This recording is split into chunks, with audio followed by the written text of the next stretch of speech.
बहुत समय पहले की बात है। एक राज्य में राजा हरिहर नाम का एक न्यायप्रिय और धर्मनिष्ठ राजा राज्य करता था।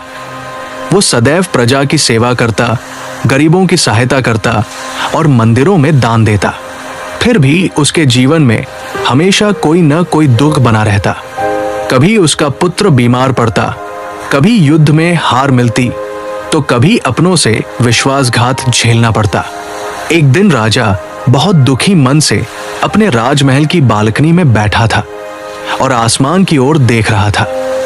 उसके मन में एक ही प्रश्न बार बार उठ रहा था, मैंने तो कभी किसी का बुरा नहीं किया, फिर मुझे इतना दुख क्यों मिल रहा है।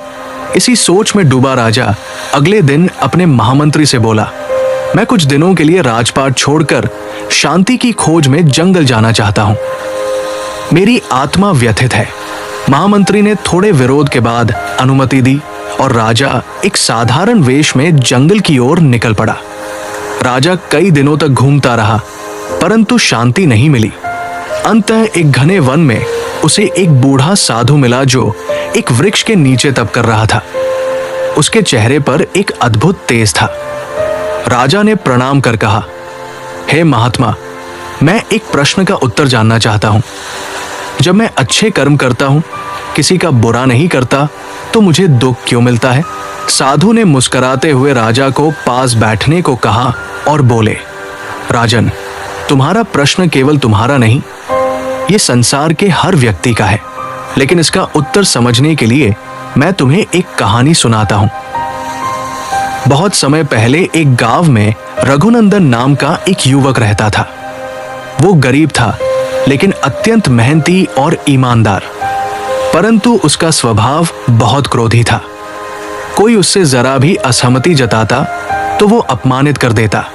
उसने कई बार अपने माता पिता को अपशब्द कहे, अपने मित्रों को धोखा दिया और यहाँ तक कि एक बार एक भूखे साधु को खाना देने के बजाय धक्का दे दिया। समय बीतता गया, रघुनंदन की मेहनत रंग लाई और वो गांव का मुखिया बन गया। लेकिन वृद्धावस्था में उसका सब कुछ छिन गया। उसका पुत्र उसे घर से निकाल देता है, लोग उसे तिरस्कार से देखते हैं और वो अकेला मर जाता है। मरने के बाद उसे एक दूसरा जन्म मिलता है। इस बार वो एक राजा बनता है। राजा हरिहर ये सुनकर चौंक गया। साधु मुस्कुराकर बोले, हाँ राजन, वो राजा और कोई नहीं, तुम ही हो। तुम्हारे पूर्व जन्म के कर्म तुम्हारे साथ चले आए। वर्तमान जन्म में भले ही तुमने अच्छे कर्म किए हो, परंतु पहले के कर्मों का फल अभी भी बाकी था। ठीक उसी तरह जैसे कोई बीज बोया जाता है तो वो कुछ समय बाद फल देता है। ये ब्रह्मांड तुम्हारे कर्मों का हिसाब किताब कभी नहीं भूलता।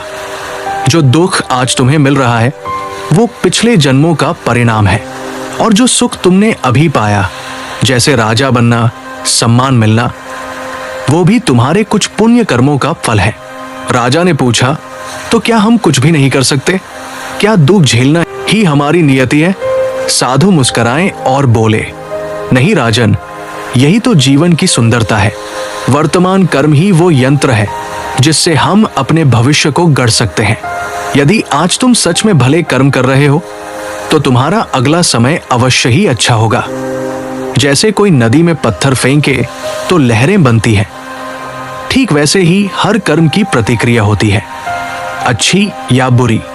इसलिए अपने वर्तमान को शुद्ध रखो, अपने मन को निर्मल करो और सेवा में जीवन लगाओ। राजा हरिहर ने साधु के चरणों में झुककर प्रणाम किया और कहा, हे महात्मा, आपने मेरी आंखें खोल दी। अब मैं हर दुख को सहकर भी अच्छा कर्म करूंगा, क्योंकि अब मुझे समझ में आ गया है कि हमारे कर्म ही हमें दुख और सुख देते हैं। वो राजमहल लौटा, लेकिन अब वो केवल राजा नहीं था, वो एक ज्ञानी राजा था। वो हर कार्य सोच समझ कर करता, क्रोध से बचता, क्षमा करता और अधिक सेवा में लगा रहता।